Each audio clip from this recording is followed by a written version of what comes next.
Hello guys, welcome ulit sa ating channel. So mapagpalang umaga na naman. So dito na naman po si JR Doria TV. So update na naman po tayo sa Pasig River Esplanade.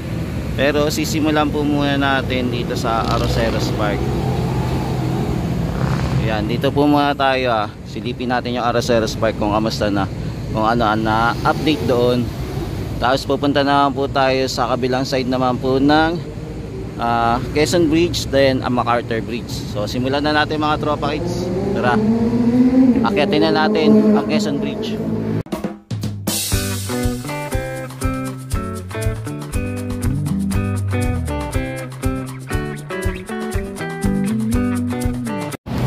Yan, sa mga tropa kids, nandito pumunta tayo sa taas po ng Quezon Bridge. So unahin po muna natin mag-update dito sa area po ng Arroceros Park. So dito po muna tayo mag-ikot-ikot mga tropa kids.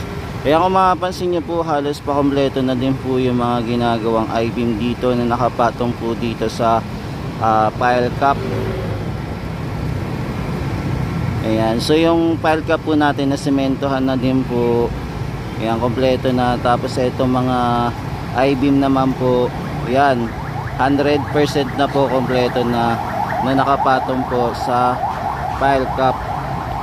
Tapos ay mapapansin nyo din po na may inaayos din dito sa flooring naman po ng viewing deck. Tapos naglagay din po sila ng steel beam. Ayan, kumbaga magiging framework po. Siguro may mga ayos-ayusin pa dito or may idadagdag, kaya po ginawa yung ganito. Kaya kung mapapansin nyo din po, di ba, may mga steel beam po na nakabaon din po sa Ilog Pasig. Tapos yung ating tugboat, nandito po dalawa. Tapos dalawa din po na barge, nandito din po. At saka yung ating crane, nandito pa rin naman po sa area. Yan, so mapapansin pa rin po natin, maganda po yung panahon ngayon. So ngayon po ay August 19, 2025. So ngayon po ay araw ng wika. So wala pong pasok ngayon sa Quezon City po. Yan, so yung ibang mga kababayan natin busy din po sa pagwe-welding dito sa area. Yan, so ito po yung itsura ng ating Pasig River Esplanade na ngayon. Itong panibagong pathway or walkway o boardway or cementway. Yan, lahat na po tinawag natin para wala na pong tanong-tanong sa atin kung ano pa talaga tawag dito. Basta ito po, ginagawa po to Pasig River Esplanade. Ayan. So ito po muna yung latest update natin guys. So punta naman po tayo sa kabilang side ng tulay po dito sa Quezon Bridge. So silip naman po tayo sa other side po. Yan. So ngayong ito po yung mapapansin nyo po, makikita nyo po ganap dito ngayon sa Pasig River Esplanade dito po sa Ilog Pasig. Yan. So nandito pa rin po tayo sa Maynila po, malapit po sa Arroceros Park. Yan. So ito muna yung natin, quick update dito sa area po ng Arroceros Park. Tapos nandito naman po tayo sa kabilang side naman po ng ating Pasig River Esplanade. So dito pa rin po tayo sa Quezon Bridge. Malapit naman po ito sa Loton area po naman. So dito naman po tayo sa silip-silip para mag-update mga tropa kids. Yan, so ito po yung ating Quezon Bridge. Yan, papasilip ko lang po yung Quezon Bridge mga tropa.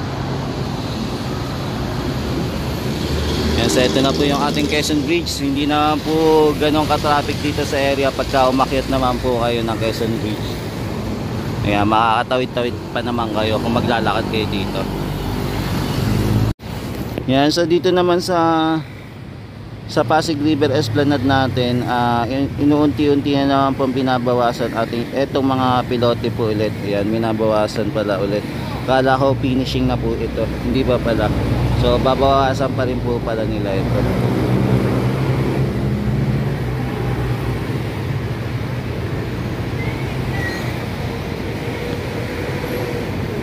Yan, so ito naman po yung pathway naman po yung unang ginawa po dito sa Loton po. Ayan, so ito yung tsura. Yan, so ito muna yung update natin sa ngayon po kasi wala pa masyadong ganap dito sa area. Yan, so punta na po tayo doon naman sa baba, silip naman po tayo.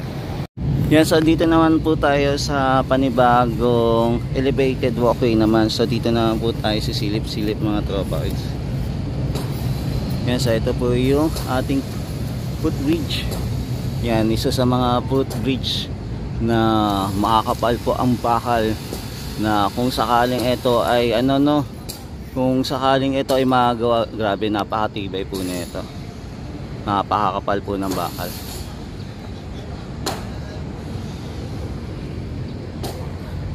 Yan, so ito po yung mga gumagawa dito sa area. So kompleto na din po pala, no. Yan, nailagay na po yung apat natin na lamppost, na ikabit na din po pala dito. So okay na. Yan, kompleto na din po yung lamppost dito. Yan, so ito po yung itsura mga tropa hits. Ayan, konti na lang po, patapos na rin po dito sa elevated walkway, malapit po sa informal settler po.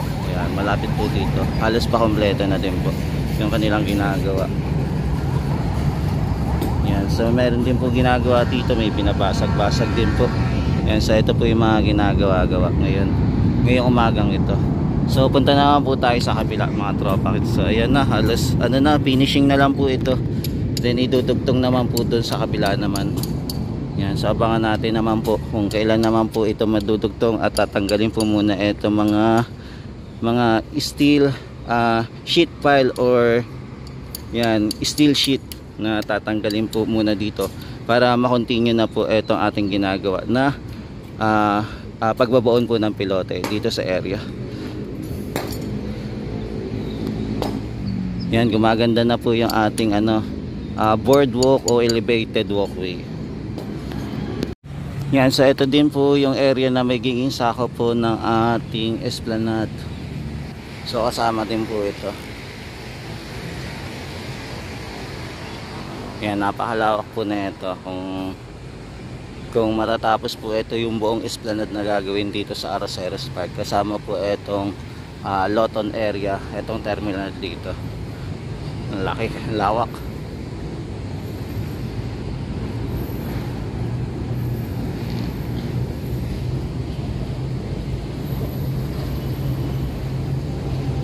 Yan, so punta na po tayo naman sa MacArthur Bridge naman. Doon naman po tayo silip. Tara guys, punta na tayo. Yan guys, so nandito naman po tayo sa area ng stockyard naman. So dito naman po muna tayo sa silip. So yung ating mga trabahador po dito, busy pa rin po sa kanilang pagtatrabaho. Ayan, nililinis pa rin po nila. Ito yung mga steel beam o I-beam. Ayan, continuous pa rin po sila sa paglilinis. Tapos yung mga pala dito, yung ating pala mga lamppost na wala na po pala dito, no, mukhang kinuha na po nila yung lamppost. Kaya wala na po dito, hindi na po naka-stack dito. Yan, so continuous pa rin po yung pipintura, paglilinis ng mga I-beam o steel beam. Meron po malalaki, meron din po maliliit. So ito po yung mga ginagawa po dito sa area ng stockyard po. Yan, so nandito pa rin po naman tayo sa sa MacArthur Bridge. So dito naman po tayo sa silip-silip, malapit po sa Manila Central Post Office. Yan, so dito naman po tayo mag-iikot-ikot at sisilip kung ano po yung mga ganap dito ngayon sa elevated walkway na ginagawa din, maliban din dito po sa kabila po na ginagawa din, malapit naman po sa informal settler. Yan, so zoom lang po natin. Yan, so ito naman po dito. So nakadaan naman po ako dyan, nakapunta, kaya lang medyo kulang na po ako sa oras. Kaya hindi ko na rin po masyadong maikot itong area.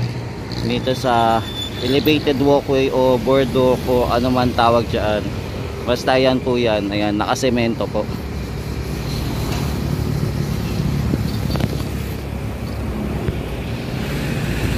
Yan, so ito po yung ganap ngayon. Ngayong araw na to. Ngayon ay August 19. 2025 mga kababayan. Yan, medyo malinis na din po yung lugar kasi nag-clearing operation na sila, no. Yung dati, hindi po natin makita ito mga bakal-bakal. Yan, mga steel column, pero ngayon kitang-kita na natin mga tropa kids. So ito muna, kapunta naman tayo sa kabila. Dito naman tayo silip kung ano na po yung status dito. Yan, so nandito naman tayo sa kabilang side naman po. So dito medyo binabaha pa rin to, no. Nagkakaproblema pa rin po kasi sa drainage system. Kaya ito, baha po ang kanilang lugar. Ayan, maging yung kanilang bahay binabaha. So ongoing pa rin naman yung ginagawa dito. Kung mapapansin nyo po, tuloy-tuloy pa rin po naman yung pagpapader dito. Ayan, so tuloy-tuloy pa rin yung paggawa nila ng pader para mag-expansion po itong elevated walkway or boardwalk. Ayan pa yung ginagawa nila ngayong araw na to, ngayong August 19, 2025. Yan, so gumaganda na po yung ating esplanade. So unti-unti na po. Tapos para may makikita din po tayo yung ibang mga lampos na tinambak po dito, no. Dito po muna nilagay. Ayan, halos maubuo na din po itong paggawa nila ng bakod, no, para i-extend po yung ating boardwalk o elevated walkway. Ayan, in-extend na po. Tapos ito naman po yung ating, ayan, so nasementohan na din po dito sa area. So nandito pa rin po yung ating, ayan, may mga steel pipe, diba, napansin nyo yung steel sheet o pile sheet nandito din po. Tapos nakatakip po din dito, dahil ito nasementohan na. Pero hindi pa rin po sila, tignan natin kung kailan po sila magtatrabaho po ulit. Ayan. So ito muna guys yung latest update natin dito sa area ng Pasig River Esplanade. Malapit naman po dito sa Manila Central Post Office. Ayan, samahan nyo po ulit ako bukas mga tropa. Mag-ikot-ikot na naman tayo dito sa Pasig River Esplanade na ongoing pa rin. Continue pa rin ang pagtratrabaho dito at paggawa at pagdudugtong po ng mga elevated walkway mula Quezon Bridge hanggang papunta po dito sa MacArthur Bridge or vice versa po. Ayan. So thank you guys. JR Doria TV po ulit, nag-update po muli dito sa Pasig River Esplanade. Maraming salamat po and God bless.